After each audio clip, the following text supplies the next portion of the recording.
Oke, assalamualaikum warahmatullahi wabarakatuh. Ketemu lagi dengan saya, Denis Prasetya. Nah, pada kesempatan kali ini kita akan membahas soal cobalah yang berkaitan dengan konsep dasar geografi.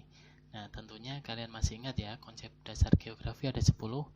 Jaket, polo, keke, diminte, agni. Ja dari kata jarak, ket dari kata keterjangkauan, po dari kata pola, lo dari kata lokasi, keke dari kata keterkaitan keruangan, D dari kata diferensiasi area, M dari kata morfologi, inter dari kata interaksi dan interdependensi, dari kata aglomerasi, dan Ni dari kata nilai guna.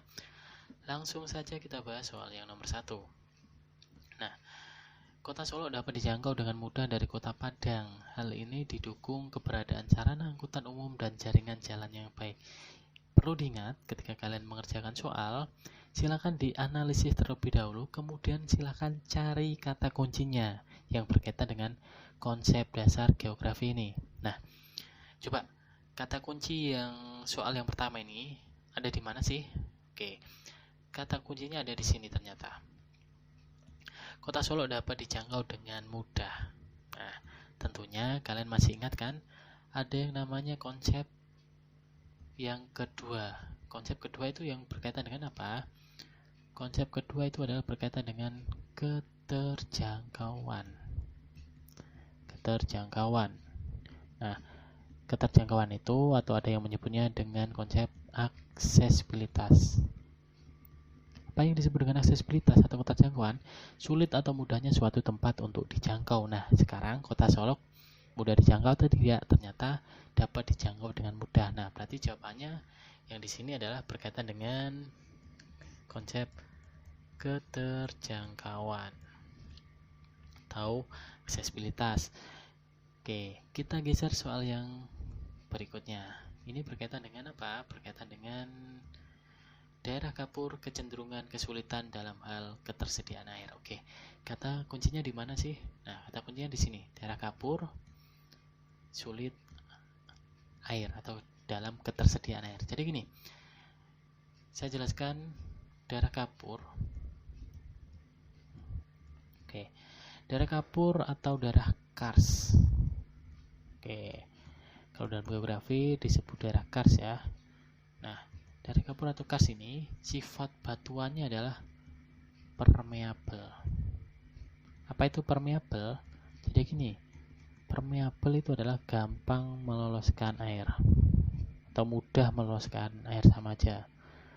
Meloloskan air. Nah, maksudnya gampang meloloskan air itu seperti apa sih? Jadi maksudnya seperti ini.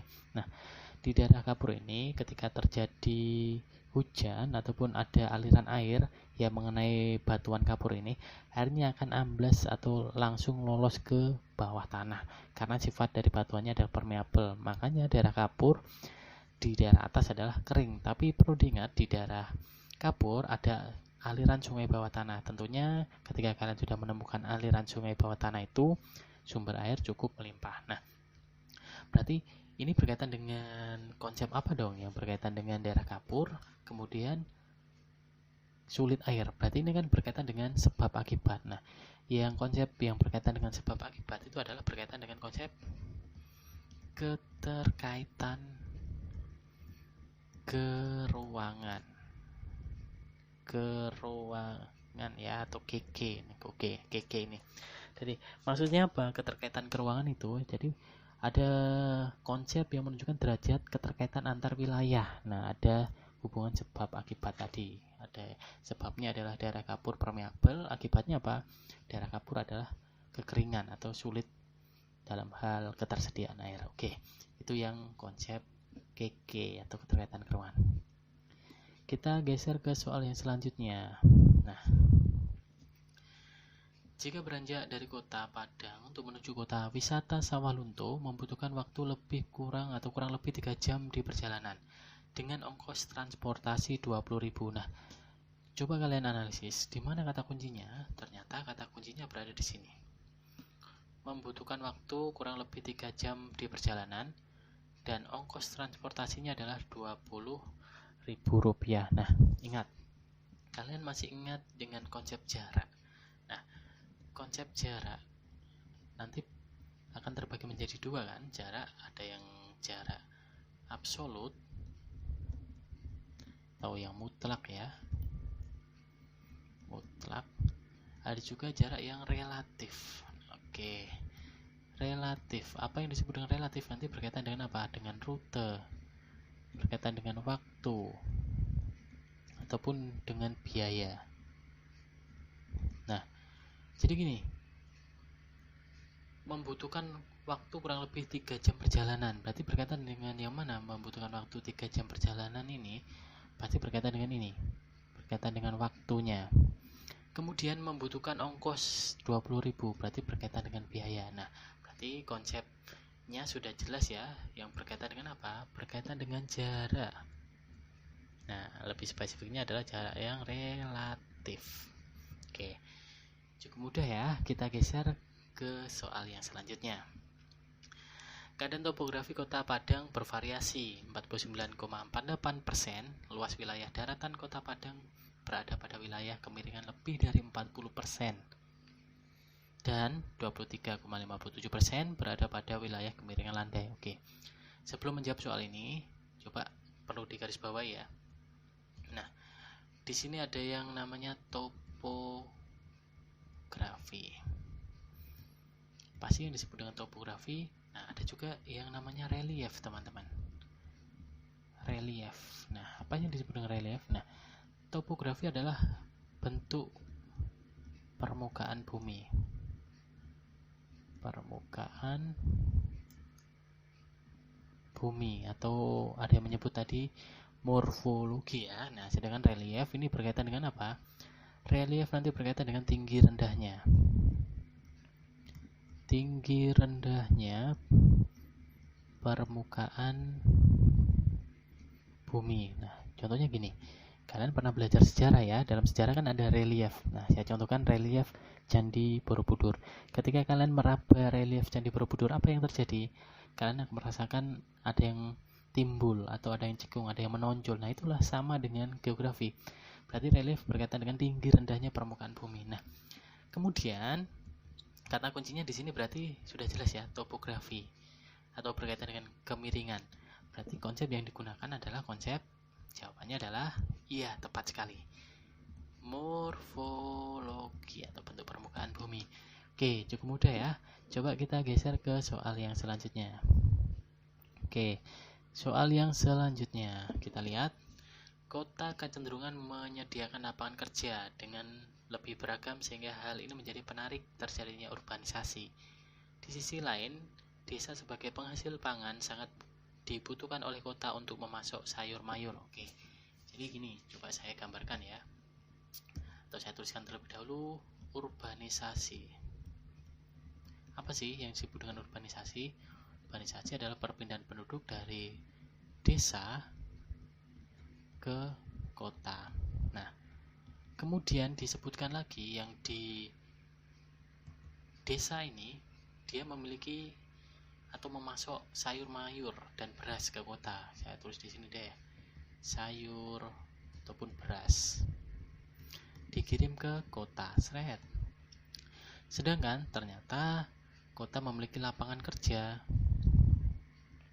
Nah, sehingga banyak orang-orang desa yang pindah ke kota atau urbanisasi. Nah, konsep apa yang digunakan untuk ini? Berarti kan ini ada kaitannya dengan saling membutuhkan, saling melengkapi, saling ketergantungan. Nah, konsep yang berkaitan dengan saling melengkapi, saling ketergantungan, nah itu adalah konsep yang berkaitan dengan interaksi dan interdependensi. Oke, jawabannya udah ketemu ya. Berarti berkaitan dengan saling melengkapi, saling membutuhkan, itu adalah interaksi dan interdependensi. Oke, ternyata masih ada soal lagi nih, ada soal tantangan. Nah, jadi lebih tertantang ya kalian ya. Oke, kita lanjut bahas soal tantangan. Ada sekitar 5 soal. Oke, kita langsung bahas aja ya. Untuk yang nomor 1, perjalanan dari Pujon ke Kota Malang akan dijumpai jalan naik turun atau bergelombang. Konsep geografi apa yang digunakan? Oke, kata kuncinya adalah di mana? Kata kuncinya sudah jelas ya, menjumpai jalan yang naik turun atau bergelombang. Nah, kalau jalan naik turun bergelombang pasti berkaitan dengan apa? Berkaitan dengan bentuk permukaan bumi.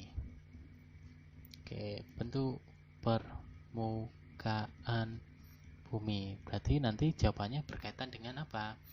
Jawaban udah jelas, berkaitan dengan morfologi. Nah, morfologinya berkaitan dengan apa? Daerah Batu ataupun daerah Malang ya, Pujon ya, itu adalah yang daerah dataran tinggi atau pegunungan. Oke, berarti jawaban udah jelas, morfologi. Oke, kita bahas soal yang nomor 2. Cabai merah untuk kota Surabaya didatangkan dari kota Malang. Sebaliknya minyak tanah yang dibutuhkan oleh masyarakat kota Malang dipasok oleh Surabaya. Nah, konsep apa yang digunakan? Oke, kita coba buat peta konsepnya. Ini katakanlah Surabaya. Surabaya, ada Malang. Ternyata Surabaya memiliki apa? Minyak tanah. Ternyata dia punya minyak tanah si Surabaya. Nah, sedangkan Malang punya apa? Ternyata Malang punya cabai. Nah, di sini minyak tanah dari Surabaya akan dikirim ke kota Malang. Sebaliknya, kota Malang mengirim cabai ke Surabaya. Nah, ini sudah pernah kita bahas tadi, berarti ada yang saling keterkaitan atau saling membutuhkan, saling melengkapi, saling ketergantungan. Berarti jawabannya sudah jelas. Ini adalah yang konsep interaksi dan interdependensi. Kita bahas soal yang selanjutnya ya. Kita bahas soal yang nomor 3. Oke. Nomor 3. Bentuk muka bumi sebagai hasil proses geologis berupa pengangkatan, pengikisan, dan sedimentasi. Pulau-pulau di Indonesia banyak berpegunungan, lereng yang curam, lembah yang dalam. Nah, dari sini saja kita sudah tahu. Nah, kata kuncinya adalah yang apa? Kata kuncinya dari sini, bentuk permukaan bumi. Ada yang pegunungan, lereng, lembah yang dalam. Berarti jawaban udah jelas kan? Ini berkaitan dengan apa? Berkaitan dengan morfologi. Berkaitan dengan bentuk muka bumi. Muka bumi. Berarti jawaban udah jelas ya.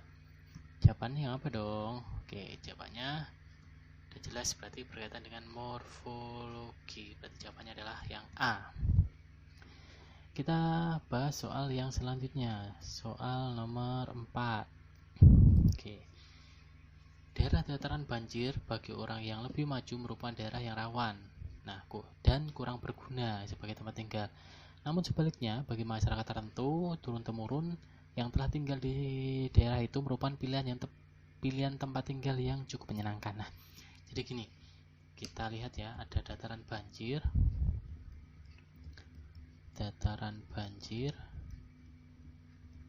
yang bagi orang maju ini adalah yang rawan atau tidak aman. Namun bagi orang yang adat istiadat, orang yang sudah lama tinggal di situ, nah itu adalah tempat yang menyenangkan.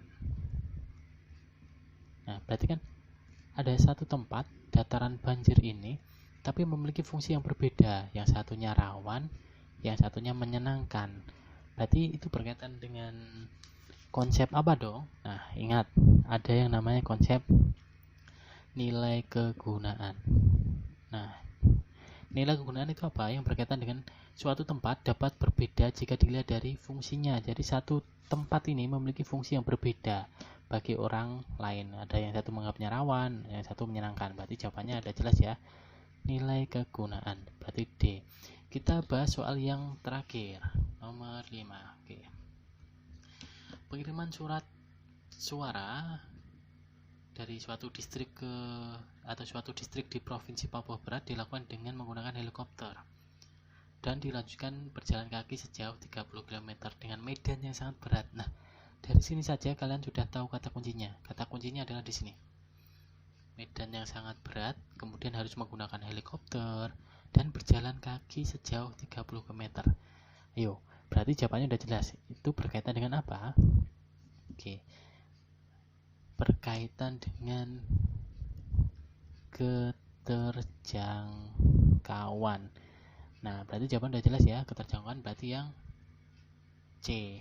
Jadi keterjangkauan distrik di Provinsi Papua Barat berarti cukup sulit. Nah, itu soal-soal yang sudah kita bahas, soal cobalah dan soal tantangan.